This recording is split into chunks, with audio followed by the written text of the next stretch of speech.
Let's recap the main points of the previous two videos for Rule 1. Do not carelessly denigrate social institutions or creative achievement, as it's been a little bit.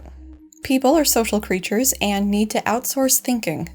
We need to be kept in line, both mental health-wise and behaviorally, by others. The point of pointing is to communicate the social value of things. Solutions to problems need to work practically, psychologically, and socially all at the same time and across time. This means that thoughtless criticism of social institutions is wrong and dangerous because they've met the previous criteria. Hierarchies are a socially structured tool that are a necessary part of solving problems. Biological hierarchical organization mirrors social hierarchies, so don't question them. Life is a series of games, and the best player is one with the most play invites. And if all that didn't seem too cohesive, I have some bad news for you.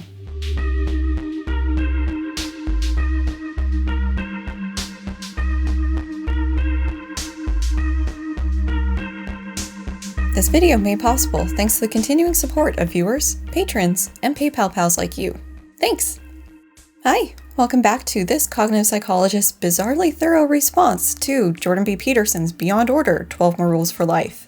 And because this is the third video for this rule alone, let's get things underway quickly. So, quick recap of the visual shorthand to indicate who is talking in these videos. This means I'm paraphrasing the book, this means I'm responding to the book, and this means we're talking references, either things referenced by Peterson or science I'm bringing to the party. And what a hierarchical party it is.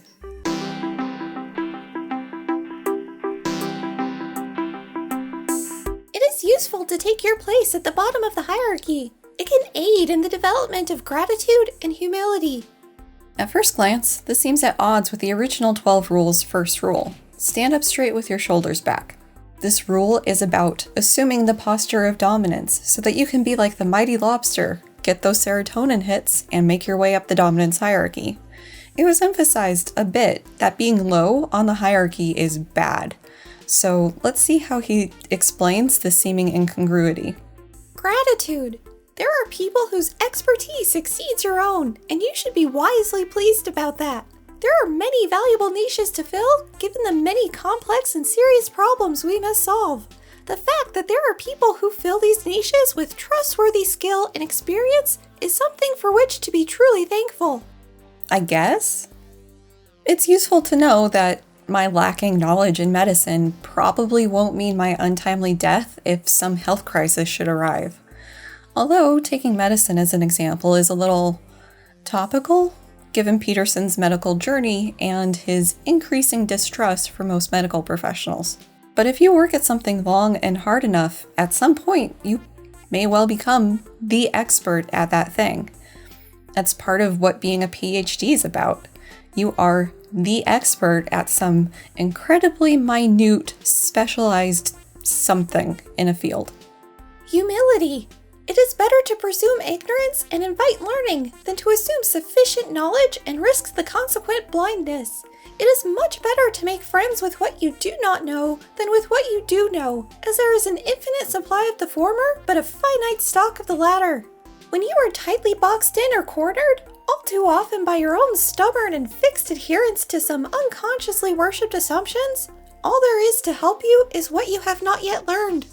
This seems similar to the original's Rule 4. Compare yourself to who you were yesterday, not to who someone else is today. Specifically, the part about how your knowledge and beliefs determine what you see. I'm torn about the utility of this advice. On the one hand, it is useful to not assume you know everything, especially for things you aren't well versed in. On the other, at some point, for some things, you do have sufficient knowledge about the topic, at which point this advice doesn't apply. But this may be putting the cart before the horse, as the scope that this advice is meant to be applied to may be specified later on. It's not, but it could be. But then there's this bit about unconsciously worshipped assumptions. Peterson, knower of your deep mind, slips in again. Yes, if you're finding yourself stuck, it can be useful to think about your role in getting to that place. I would argue that assuming it's because of your own ignorance is not helpful, though. This also makes me think of the Dunning-Kruger effect. If the name isn't ringing a bell for you, you may know it as underskilled and overconfident. The metacognitive idea here is if you aren't particularly skilled at something or don't have the most knowledge in a domain, it'll be more difficult for you to gauge your performance on whatever that is. Said a different way, if you don't have the highest knowledge base, it's more difficult for you to know how much you don't know. This effect would suggest that Peterson's advice may somewhat fall on deaf ears. It is necessary and helpful to be, and in some ways to remain, a beginner. For this reason, the tarot deck beloved by intuitives, romantics, fortune tellers, and scoundrels alike contains within it the Fool as a positive card, an illustrated variant of which opens this chapter. Yes, having a growth mindset is helpful. Always keep learning, but it hardly seems necessary to stay a beginner. At some point, you will move beyond what a novice needs. And this may be pedantic, but in my understanding of the tarot, all cards have an upright and inverted meaning, and this is referring to how the cards are read and interpreted after being shuffled and dealt. The Fool can be a positive, as Peterson will describe in a sec, but it can also have negative meanings. The little booklet that came with this deck indicates things like carelessness or apathy. For example, the Death card, well, can't mean death, but it can also mean change, which can be a good thing, or stagnation, which tends to not be a good thing. While I don't think the tarot deck has mystical properties, I think it can be a useful tool to poke your thoughts or feelings about something. So let's say you're struggling with some choice. Throw a spread, see what the cards have to say, and reflect on what you're feeling about the outcome. Sort of like when you're trying to pick out where you want to eat or what you want to wear, you bounce the ideas off of someone, they say, let's have Taco Bell, and you go, actually, no, I don't want Taco Bell. Having a choice picked out for you can kind of force you to think it over a little bit harder and see if that is what you want to go with. But this is our first real dip into how Beyond Order differs from 12 Rules for Life. At points, it can feel like the love child between 12 Rules for Life and Peterson's book preceding that one, Maps of Meaning. Life advice wrapped up in symbology and Jung. Quite frankly, it's almost like he got the feedback from people in my line of work and decided the way to address it was to lean harder into Jung instead of trying to make sure his claims were better supported. The Fool is a young, handsome man, eyes lifted upward, journeying in the mountains, sun shining brightly upon him, about to carelessly step over a cliff. Or is he? His strength, however, is precisely his willingness to risk such a drop, to risk being once again at the bottom. No one unwilling to be a foolish beginner can learn. It was for this reason, among others, that Carl Jung regarded the Fool as the archetypal precursor to the figure of the equally archetypal redeemer, the perfected individual. How to say this? The cards have the meaning they do because they were drawn with that intent. The meaning baked into the cards is linked to the assumptions and beliefs of those who put ink to paper. And even then, it seems like an implicit part of Peterson's description is that his is the only interpretation, but there are many meanings associated with this card, and experience being only one of them. For the sake of some semblance of brevity, we're not going to go into Jung. If you're needing that Jung fix, here's a video. And if Mr. Fool isn't about to go over the edge, his dog seems a bit more locked into that journey. The beginner, the Fool, is continually required to be patient and tolerant with himself and equally with others. His displays of ignorance, inexperience, and lack of skill may still sometimes be rightly attributed to irresponsibility and condemned, justly, by others. But the insufficiency of the Fool is often better regarded as an inevitable consequence of each individual's essential vulnerability rather than as a true moral failing. Much that is great starts small, ignorant, and useless. Yeah, the beginner needs to be patient with themselves as they build up that skill, but wouldn't it also be the case that others need to be tolerant of the beginner? Sort of like student drivers. They're going to make mistakes while they're driving, but they need to gain experience at that task in order to improve, and that requires road time with other drivers. What is the dividing line between noobness that should be condemned and essential vulnerability? And what exactly is essential vulnerability? And why would a novice's lack of skill be viewed as a moral failing? No small axe strikes again. It's also terribly on brand that he has you start out as useless, among other things. Peterson says that this is shown by Pinocchio, Simba, and Harry Potter, who started off as puppet, naive pawn, and unloved orphan, respectively. Also, Voldemort may as well be Satan. Okay. Great mythologized heroes often come into the world, likewise, in the most meager of circumstances. As the child of an Israelite slave, for example, or newborn in a lowly manger, and in great danger. Consider the Pharaoh's decision to slay all the firstborn male babies of the Israelites, and Herod's comparable edict much later. But today's beginner is tomorrow's master. Thus, it is necessary, even for the most accomplished, but who wishes to accomplish still more, to retain identification with the as yet unsuccessful, to appreciate the striving toward competence, to carefully and with true humility subordinate him or herself to the current game, and to develop the knowledge, self-control, and discipline necessary to make the next move. How odd. Stories with a compelling character arc start off with the protagonist in a position inferior to where they end up. Surely this must indicate something deep about the nature of the universe. But this is just the tip of the iceberg for how hard Peterson's going to go into the deeper meaning in stories. And we'll pull out today's beginner is tomorrow's master as pretty good advice. But why does it have to be buried in symbolic textual analysis and the Bible? And why in this no small axe framing about humble subordination to the still vague game? Peterson recounts the time a waiter stopped him at work to let him know what a huge impact Peterson's work had had on his life. He was able to reframe his attitude toward his comparatively lower status, but still useful and necessary job, thanks to 12 Rules and the lecture series and all of that stuff, and so was being rapidly promoted. Obligatory reminder of what Peterson said about landscaping jobs, and how they aren't really suiting people with intelligence. Also, this could just be a factor of me not knowing the food industry well enough, but how does somebody get promoted 3 times and still be waitstaff? For a waiter to be good at the waiting game, they need to get along with the cooks, be good with customers, pay attention, arrive at work on time and sober, and be respectful of those above and below them in authority. If they do all these things and work at a functional institution, opportunities will open up for them. Furthermore, the skills they acquire will prove eminently portable. Whether they continue to rise in the hierarchy of restaurateurs, decide instead to further their education, or change their career trajectory completely, in which case they will leave with laudatory praise from their previous employers and vastly increased chances of discovering the next opportunity. These are some mighty big promises coming from Peterson. I don't disagree that service jobs can help you build some skills that will transfer to other things. But this idea that if you just try super hard, you'll get promoted and be loved by your bosses is practically boomer propaganda, especially in food service. I have several family members and friends who have worked in various types of restaurants, and yeah. Plus, my 2 weeks as a to-go girl at Chili's has to count for something, right? Some form of substance use isn't uncommon, even up in management at the fancy restaurants. Hard work doesn't necessarily guarantee promotions, and breaking into a new career trajectory can be really hard.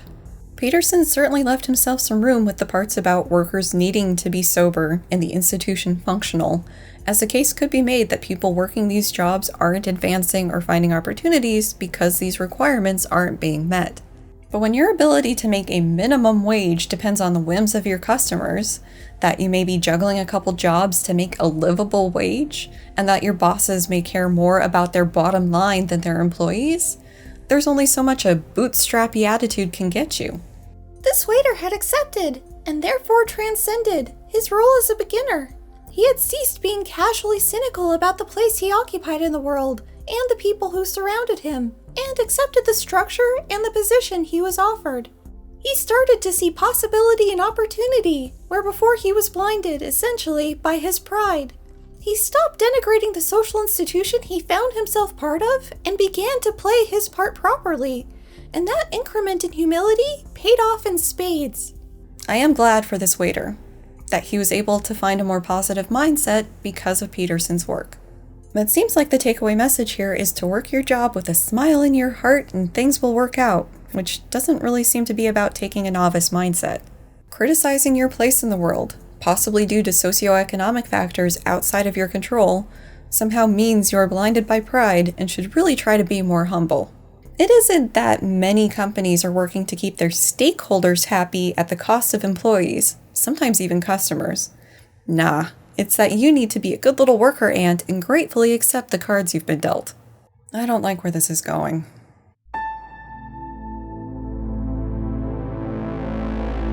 It is good to be a beginner, but it is a good of a different sort to be an equal among equals. It is said, with much truth, that genuine communication can take place only between peers. This is because it is very difficult to move information up the hierarchy. Those well positioned, and this is a great danger of moving up, have used their current competence, their cherished opinions, their present knowledge, their current skills, to stake a moral claim to their status. In consequence, they have little motivation to admit error, to learn, or change, and plenty of reason not to. These ideas flow into each other, but it seems like an orthogonal shift in topic. We go from something in the last section that could be distilled as try to keep a growth and improvement mindset to, yeah, that's good and all, but so are peers, to it's hard and stagnant up the hierarchy. What? And what's this about the danger of moving up the hierarchy? A moral claim to the superordinate status? Are we talking about how the Sith or the Klingons or the Krogan operate and I just missed the memo? I'm kind of hung up on this moral claim to status part. I guess if someone feels that it is right and just that they have the position they do, they would be reluctant to change or grow, but that seems like a bad thing, even for the health of the hierarchy. But don't worry, Peterson finds a way to fit some life advice in here, related to how it's hard to move information upstream.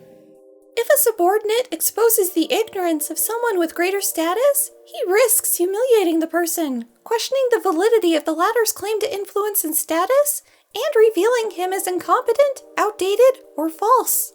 For this reason, it is very wise to approach your boss, for example, carefully and privately with the problem, and perhaps best to have a solution at hand, and not one preferred too incautiously.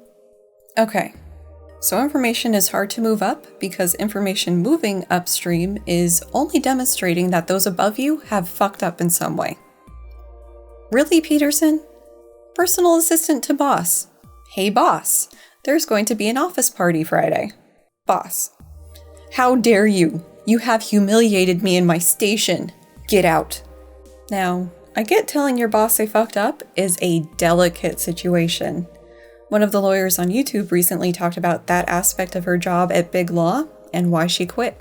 But this seems like Peterson's advising the reader walk on eggshells around their boss, especially when some sort of ignorance was displayed, which sounds exhausting and soul-sucking after a bit.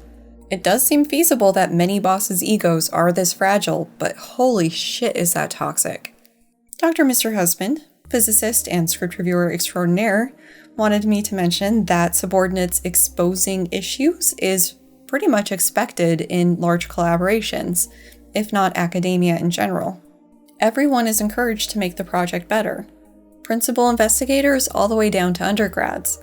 If you catch something that other people didn't, speak up.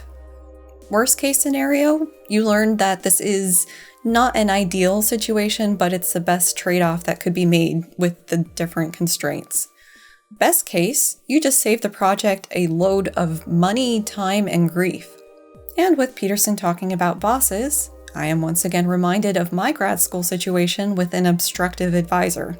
I did try to go through the appropriate channels, in private, and even cautiously offered solutions, but was consistently shot down. What then, Peterson? What do you do if your superior remains unmoved? But this is pretty consistent for Peterson's advice.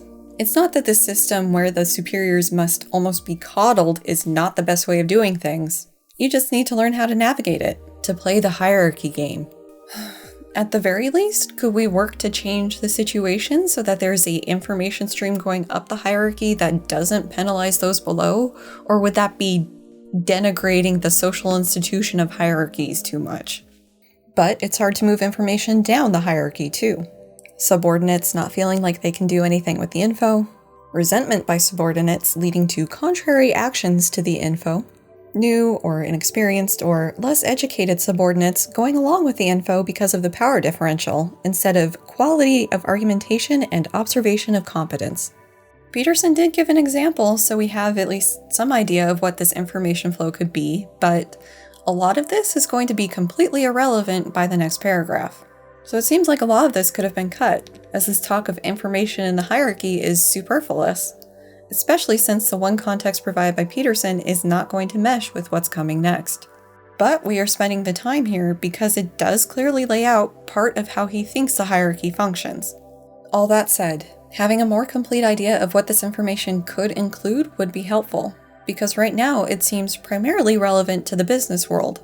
Does it also apply to day-to-day life? The coming pivot is enough of a shift that this doesn't really get answered. Focusing on the details here, and a lot of these problems seem like they could be laid at the feet of the superordinates. If the people under you don't feel empowered to act, resent you or their position, or aren't able to know when they've been given bad info, it's probably time to reevaluate your leadership approach. Yes, sometimes people can have a stick up their ass or be lazy, and it's more difficult to effect change in those cases. But if everybody working for you is either scared or spiteful, that should indicate to you that there's something wrong upstream. However, Peterson seems to basically be saying that the downward information flow doesn't work because of the people lower down the hierarchy. Neat. So, info can't really flow upstream because of power dynamics, and it's hard to move information downstream because of poor leadership or resentment by subordinates. What about people on the same rung of the hierarchy as you? Peers, by contrast, must in the main be convinced. Their attention must be carefully reciprocated. To be surrounded by peers is to exist in a state of equality, and to manifest the give and take necessary to maintain that equality. It is therefore good to be in the middle of a hierarchy. What? What sort of hierarchy is he working with, that there wouldn't be peers in the other tiers? Peer tiers. Lend an ear to your peer, but don't make them cry, otherwise there will be peer tears in your peer tier. Peterson stopped explicitly talking about information flow here, but with the comment earlier about genuine communication only happening among peers, we can infer that the info can flow freely here. This almost sounds like Peterson's arguing for a co-op sort of structure, where everyone is involved and gets a say.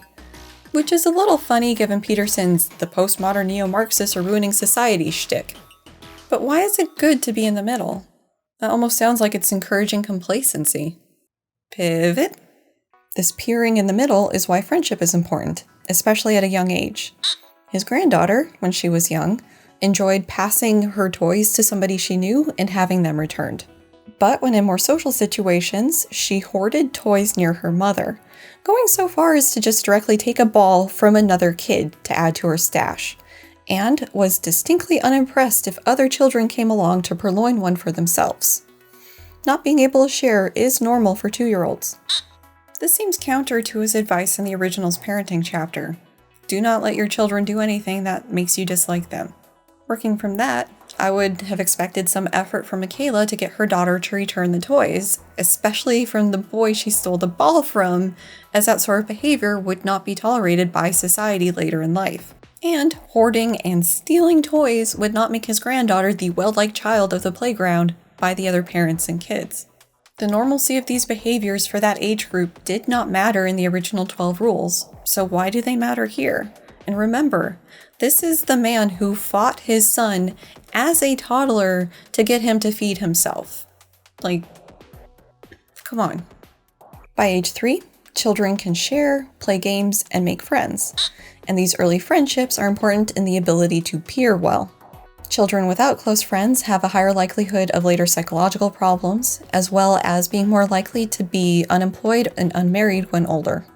Reference 7 is a study that got a childhood measure of the number of friends, as well as psychological difficulties, specifically symptoms of depression, anxiety, or psychosomatic problems, and aggressive behavior, then correlated that with similar metrics as an adult. They found that kids who had no friends were roughly twice as likely to have depressive or anxious symptoms when older. They note that they didn't get an idea of how close or healthy the friendships were, so future research should try to incorporate that. The authors also suggest that this relationship between childhood friendships and later psychological problems could be causal, as the statistical relationship was still present when controlling for childhood psychological difficulties. So it wasn't that kids with childhood versions of the disorders weren't making friends. Peterson has used this source appropriately. Reference 8 did something similar, but with different outcome metrics and a larger time difference. This paper focused on the relationship between childhood friendships and health as an adult. They too found a relationship with friends as a kid and later health in SES, but it was slightly different for men and women.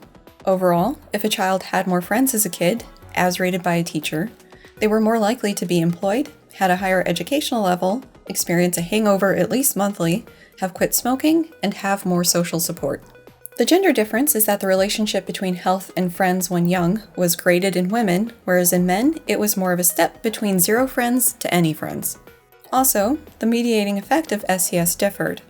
Mediation being the statistical thing where you have a relationship between 2 variables that's clarified by a third variable. To use the textbook example, let's say that there's a positive correlation between drowning deaths and ice cream sales, where as you increase the number of units sold of ice cream, there is also an increase in the number of drowning deaths.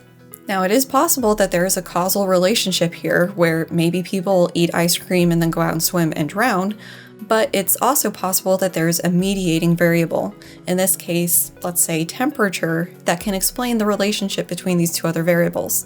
So, as temperature increases, so you go into the warmer months, ice cream sales go up, as well as the number of people who are swimming, and therefore increasing the likelihood of people possibly drowning.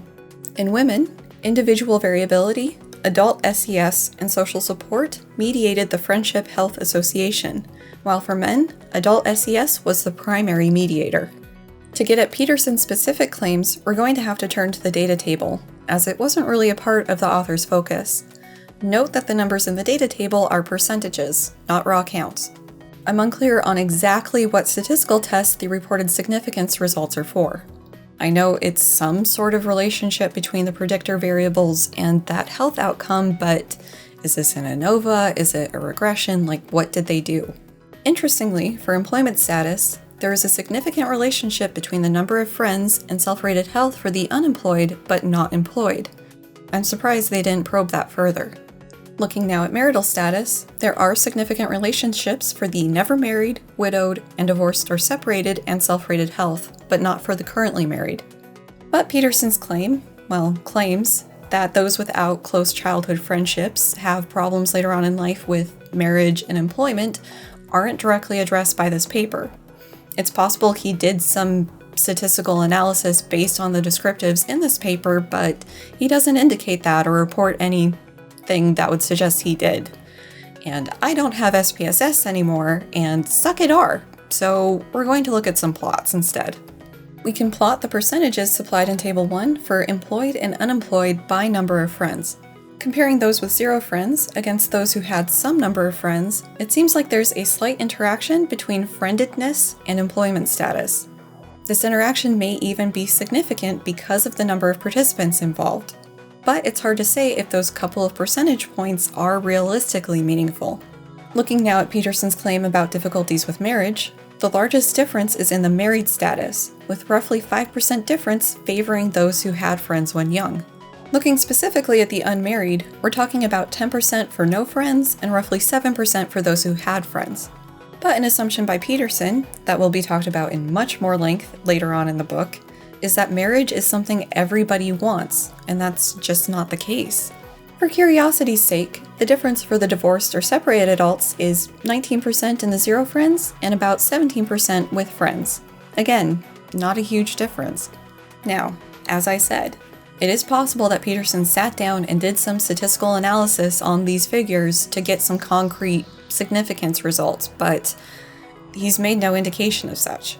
From what I can see, Peterson's concrete claim about the lack of friendships in childhood having specific outcomes later in life needs qualification about the magnitude of the effect, at the very least. Friends are important at any age, which worries Peterson as a YouGov poll indicates that millennials are pretty friggin' lonely. Friends are particularly important for the elderly, as having them has a sort of protective effect against things like hypertension, diabetes, and heart attacks. Reference 9 is a bit of a review paper trying to summarize the then current state of research for health benefits from social and emotional support. Basically, there are protective health benefits to having good social and emotional support, although the authors note that the why needs to be explored.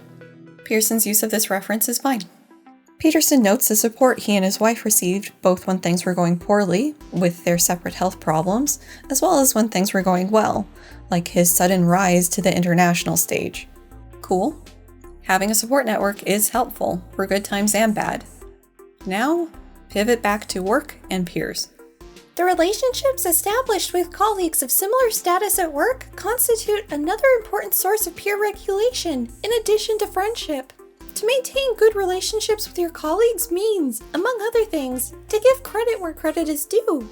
To take your fair share of the jobs no one wants but still must be done. To deliver on time and in a high-quality manner when teamed with other people. To show up when expected, and in general, to be trusted to do somewhat more than your job formally requires. Some of these do seem important for staying on good terms with your coworkers, like sharing the shit jobs and giving credit appropriately. But that last one seems more like implicit pressure from above, more than from colleagues. If anything, that going above and beyond could cause friction with coworkers, as you may be encroaching on their turf in doing so, or could be gunning for a promotion by taking on the extra work. But that's assuming you would be rewarded for this behavior. The Great Resignation by millennials would seem to indicate that, at least for the newer-ish generations, we're done putting in extra work with no compensation. The approval or disapproval of your colleagues rewards and enforces this continual reciprocity, and that, like the reciprocity that is necessarily part of friendship, helps maintain stable psychological function. It is much better to be someone who can be relied upon, not least so that during times of personal trouble, the people you have worked beside are willing and able to step in and help. In an ideal world where people are totally logical actors, sure, but you can be stiffed for all kinds of reasons, especially at work. But it's interesting that we're catching another echo from the first book, the transactional nature of work relationships. Be a hard, considerate worker so that when the shit hits the fan, you have help. Or from earlier, have friends to boost your physical and psychological health, not because having friends is fun. Through friendship and collegial relationships, we modify our selfish proclivities, learning not to always put ourselves first.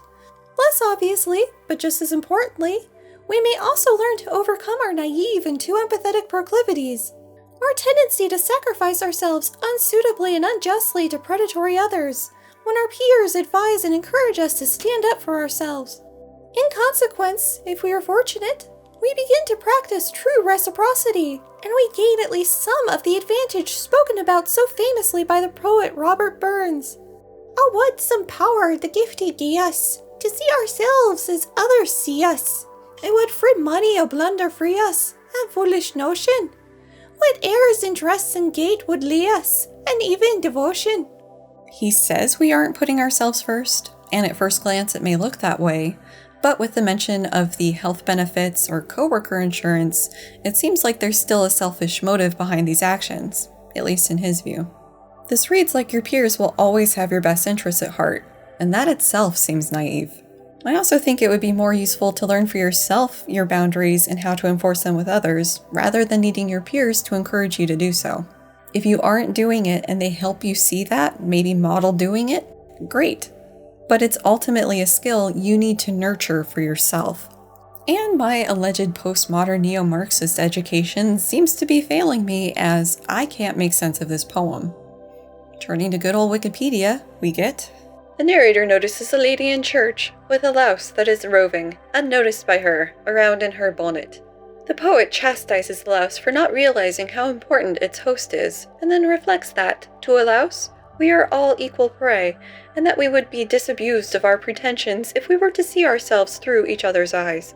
An alternative interpretation is that the poet is musing to himself how horrified and humbled the pious woman would be if she were aware she was harboring a common parasite. It seems like that doesn't quite fit with the advice from this section, being that it's good to have people above and below you and the camaraderie to be found with your peers.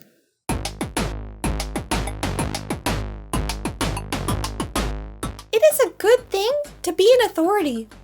So, Peterson has said it's good to be a beginner, a different sort of good to be a peer, and now it's good to be an authority. And Peterson looked upon the tiers of the hierarchy and saw that it was good. I might not be quite so perplexed at this if Peterson had talked about some mobility between the different tiers, but he doesn't. If anything, that part about information having a hard time moving between the tiers makes it seem like people would have an even more difficult time. To be somewhat fair, he does kind of talk about moving up the hierarchy in this section, but I would think that for a life advice book, there would have been more about building confidence and growth rather than just describing the landscape. But don't fear, little lobsters. No matter what tier you're on, it's good. Accept your place in the superordinates above you. Unless they're tyrannical, then you can speak up. People are fragile. Because of that, life is difficult and suffering common. Ameliorating that suffering, ensuring that everyone has food, clean water, sanitary facilities, and a place to take shelter for starters, takes initiative, effort, and ability. If there is a problem to be solved, and many people involve themselves in the solution, then a hierarchy must and will arise, as those who can, do, and those who cannot follow as best they can, often learning to be competent in the process. If the problem is real, then the people who are best at solving the problem at hand should rise to the top. That is not power. It is the authority that properly accompanies ability. Peterson's hitting this point about the necessity of hierarchies to solve problems in a manner similar to earlier this chapter. These competence hierarchies are just an inevitability, guys. You can't help it if they're a social institution that makes progress possible. I understand that including more nuance makes things lose their punch, but for something like this, it's important to not lose sight of those details. If there is a problem that needs solved, like getting a water supply going, and you have a bunch of people who can do that task, it's important to allocate who's doing what, otherwise you could end up with a too many cooks situation.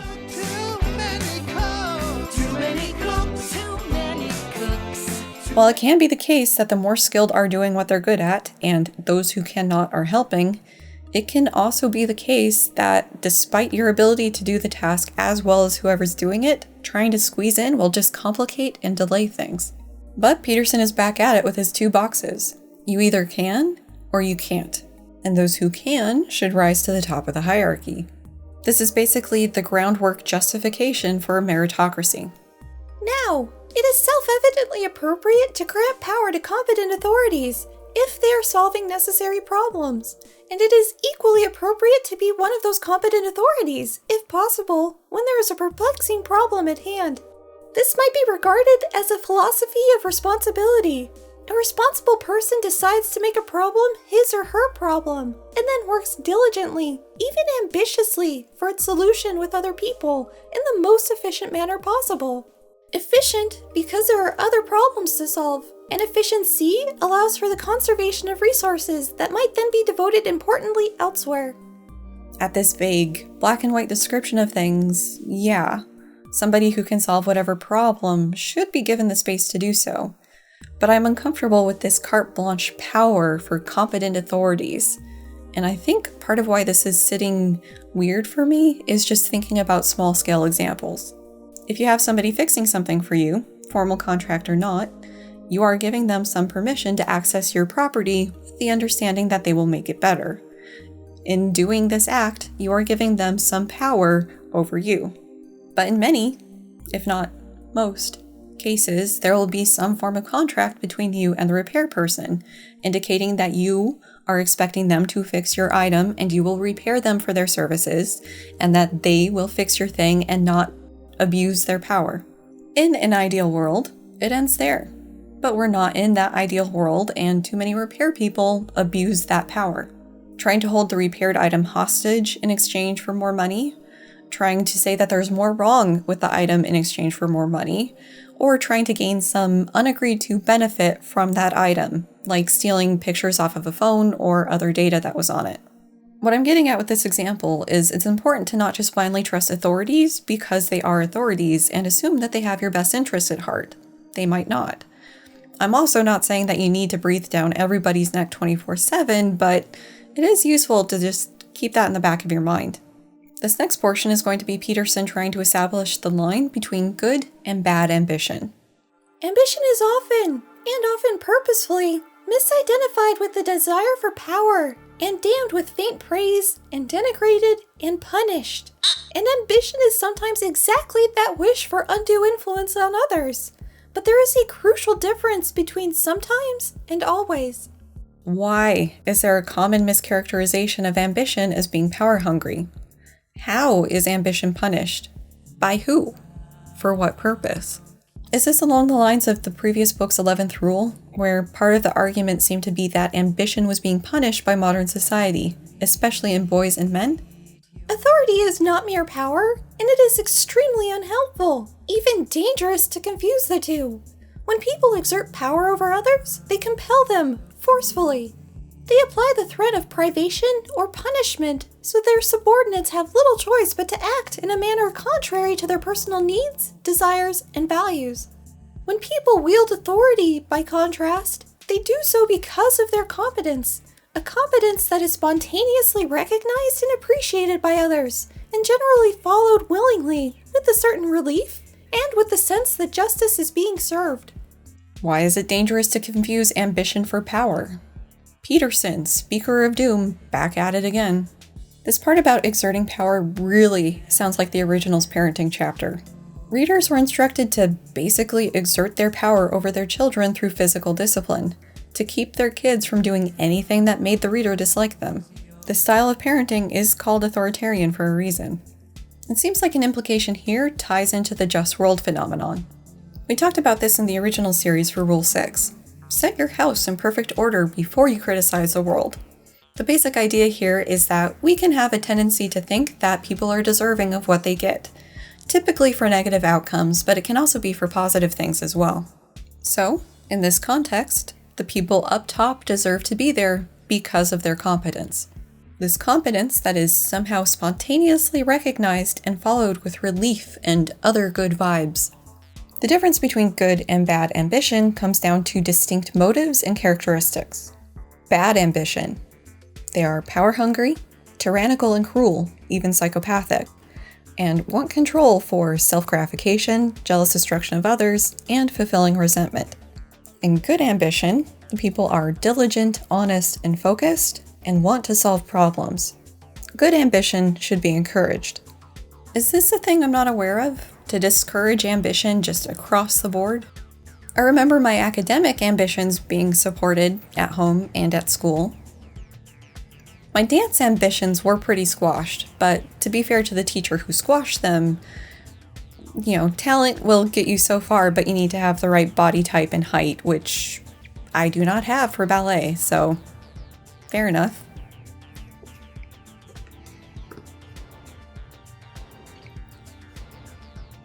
But oh look, what a surprise. The thing I mentioned earlier from Rule 11 is making an appearance. It is for this reason, among many others, that the increasingly reflexive identification of the striving of boys and men for victory with the patriarchal tyranny that hypothetically characterizes our modern, productive, and comparatively free societies is so stunningly counterproductive, and, it must be said, cruel. There is almost nothing worse than treating someone striving for competence as a tyrant in training. I could very well be wrong with this, but it was my impression that guys, young or old, can still be ambitious. It's just less socially permissible for them to take advantage of or step on women in the process. And yes, I know that this gets trickier when we're talking about primary education and how kids are taught, as it generally favors girls to boys. But generally, outside of rad femme spaces, I don't think ambitious guys are being viewed as patriarchal tyrants, assuming they aren't shoving aside or taking advantage of women to advance. Why did he swap out victory for competence building here? I mean, besides his view on how men and women play games. Although, I suppose it could be argued that victory in games would be desirable in the patriarchy. Victory, in one of its primary and most socially important aspects, is the overcoming of obstacles for the broader public good. Someone who is sophisticated as a winner wins in a manner that improves the game itself for all the players. To adopt an attitude of naive or willfully blind cynicism about this, or to deny outright that it is true, is to position yourself, perhaps purposefully, as people have many dark motives, as an enemy of the practical amelioration of suffering itself. I can think of few more sadistic attitudes. What sadism lurks in the hearts of SJWs? The Peterson knows. Something about the way Peterson's describing victory is tripping my Jung sense. Maybe because he's talking about its aspects? A quick search through a couple Jung books and I'm not seeing anything, so who knows. No small acts, once again, as if you deny the truth of the goodness of someone who is victorious in a sophisticated manner that improves the game itself, you aren't reducing suffering and are sadistic. But what the fuck are these games, Peterson? How can anyone confirm or deny something when you're arguing in a completely abstract, disconnected manner? Yes, I would like to reduce the suffering in the world, but what is any of this? It seems like this could potentially argue in a post hoc manner whether an authority was a good or a bad one based on a person's biases. If someone is an authority that you're a fan of, clearly they have that position because of their competence. If someone is in a position of power that you don't like, clearly they're incompetent, but they manipulate the system because they want to control people for their own selfish ends. And this once again comes back to a just world perspective, at least for the good authorities. It infers that the people up top deserve to be there, without really questioning the power structures or other systemic factors that help them get there. Now, power may accompany authority, and perhaps it must. However, and more important, genuine authority constrains the arbitrary exercise of power. This constraint manifests itself when the authoritative agent cares and takes responsibility for those over whom the exertion of power is possible. To adopt authority is to learn that power requires concern and competence, and that it comes at a genuine cost. He actually has a couple examples here. There's the older sibling who limits their power by taking account for their younger siblings and pets instead of being a jerk to them, and the new manager who finds out that it's more difficult and stressful than being a subordinate. Such experience moderates what might otherwise become romantic but dangerous fantasies about the attractiveness of power and helps quell the desire for its infinite extension. And, in the real world, those who occupy positions of authority in functional hierarchies are generally struck to the core by the responsibility they bear for the people they supervise, employ, and mentor. It's amazing how much wiggle room he bought himself by adding modifiers to things. Genuine authority. Functional hierarchies. If someone's a shit authority, it's because they aren't a genuine authority, and they were allowed power because the hierarchy isn't functional. It's not that the real world is more complex, and even someone in a position of power who wants to do well for others is possibly shackled by red tape, or despite being highly skilled, has a terrible leadership style, or any other number of combinations. Or, flip side, power-hungry asshats who are able to continue in positions of power despite doing harm because of the hierarchical system they're a part of. Nope, can't be any of that. I imagine a lobster, daddy or subordinate, potentially counter-arguing my examples as evidence of dysfunctional hierarchies or artificial authorities. But this is again just describing the landscape. How do we improve things so that authorities can't abuse their power or the hierarchies don't promote or protect artificial authorities? Now, to be a little fair, this is sort of addressed in the next section. Kind of. Now with all of this, I'm not saying that people Peterson would consider to be genuine authorities don't exist. I've encountered some in my life. But these good, genuine authorities almost always existed alongside bad, artificial authorities, which, according to this, would mean that the hierarchies themselves weren't functional, which means I've never seen a functional hierarchy in my life. Basically, it seems like Peterson's description of things isn't quite stacking up. Not everyone feels this burden, of course. A person who has become established as an authority can forget his origins and come to develop a counterproductive contempt for the person who is just starting out. This is a mistake, not least because it means that the established person cannot risk doing something new, as it would mean adopting the rule of despised fool. It is also because arrogance bars the path to learning. Short-sighted, willfully blind, and narrowly selfish tyrants certainly exist, but they are by no means in the majority, at least in functional societies. Otherwise, nothing would work. I'm unclear if Peterson is meaning that this is where all artificial authorities come from, or only a subset. It does seem that some people are corrupted by power as they gain it, but some people start off that way. This also seems to divide authorities into genuine and artificial bins. Someone is either one or the other. But as I've been saying, people are more complicated than that. They could have some good authority traits and some bad authority traits all at the same time. Is an implication here that we're in a functional society because things mostly work? So then, by extension, should we assume that the authorities are genuine and not tyrannical, and we should accept their power willingly and without question? That we shouldn't really go try to change things because we'll just quite possibly make things worse? I know it's not being said overtly here, but it feels like it's in the subtext, especially when you combine it with the previous book.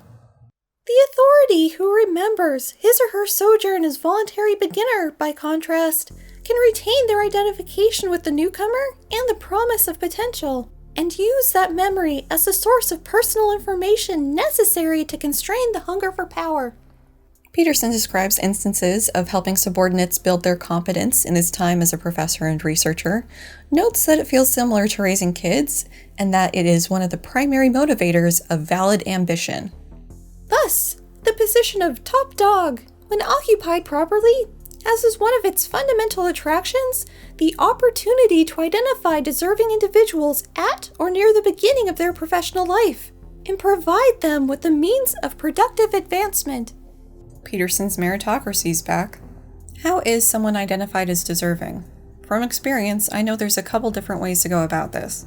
As a grad student with a less than great advisor, I had my own team of research assistants to help out with things. Generally, I would recruit from labs I was teaching, but I would also post ads just looking for help. So typically, I would get people interested in getting some experience with research and just helping out for course credit. I tried to lead from the front, or at least as much as you can in a research lab. Whatever the problem was, they could always send it up the chain to me. Computer problems, which does happen a bit with E' on subpar computers, argumentative participants, which also happen far too often, bad weather, whatever. It was ultimately my responsibility, not theirs. A couple times I had a research project I wanted to do, but could hand off part of it to somebody else to do. So I emailed my team, let them know what I was looking for and what they could expect out of it, and every time I got bites. In the majority of cases, the RA would do what I asked of them, and they weren't really interested in taking it further, which, fair enough. One student was interested in learning more. So I helped her learn E' so she could program the experiment. When it came time to analyze the data, I helped her with the statistics because she wasn't that far along in her academic career yet, so she didn't know how to do it. By the end of it, it was as much her project as it was mine. So we pulled together a poster and she presented it at a local research conference. That was also attended by a colleague of my advisor. And off to the side, he was asking me about her, like, how is she as a student? How is she as a researcher? Blah, blah, blah. And she was amazing, so it was really easy to, talk her up to him. So the thing about this guy is he's a relatively well-known name in cognitive and human factors. Like, in my textbooks, he's referenced several times. My original advisor, not so much, but that's beside the point. I don't remember if it was later that day or over email, but he offered my student a spot in his lab as a grad student. And after she passed the GREs and graduated, she took that and is now working at a national lab. At some point before things completely fell apart between myself and my advisor, he asked me how I could keep such a healthy and robust team of research assistants, as that was something he struggled with. As this was at a point in time when I wasn't as able to speak quite as bluntly to him about things, I couldn't tell him that part of it was probably due to his selection of who would be his research assistant. Part of his RA selection approach was to headhunt from his grad students' research teams. Seriously. Somehow, in selecting from my team, he would invariably pick the students I would not invite back. Seriously, on more than one occasion, he would ask me about one of my RAs. I would say, they're not the strongest. They're okay. Like, I didn't want to throw them under the bus, but I was not inviting them back as an RA for a reason. He would take them on as a paid research assistant, something I only got twice in my time as a grad student, and they would flake. Surprise! I warned him and he still picked them. I couldn't tell him that he was having retention problems for the RAs who were worth a damn because he wasn't there for them. His management and advising style is to throw people to the sharks, then get mad when they don't know how to swim. My point here is we had drastically different styles. He would essentially identify who he considered deserving and try to force growth. I would set up opportunities for who was interested and nurture growth. So, bottom line in all of that is, based on my experience, I am not a fan of the authority coming from on high to select the deserving. I'm also not a fan of that because, as has been demonstrated in many different contexts, that style of promotion is good at perpetuating itself, often at the expense of different or other groups that aren't selected for whatever reason. But I will agree that it's useful for people in a position of power to be empathetic to their subordinates. 100%. So that all was a lot, and I disagreed with Peterson, so let's consider that our cutoff point for the day. The rest of this chapter focuses on the social institutions, creativity, Rowling, Disney, and the Bible. So that's something to look forward to. Until next time, bye!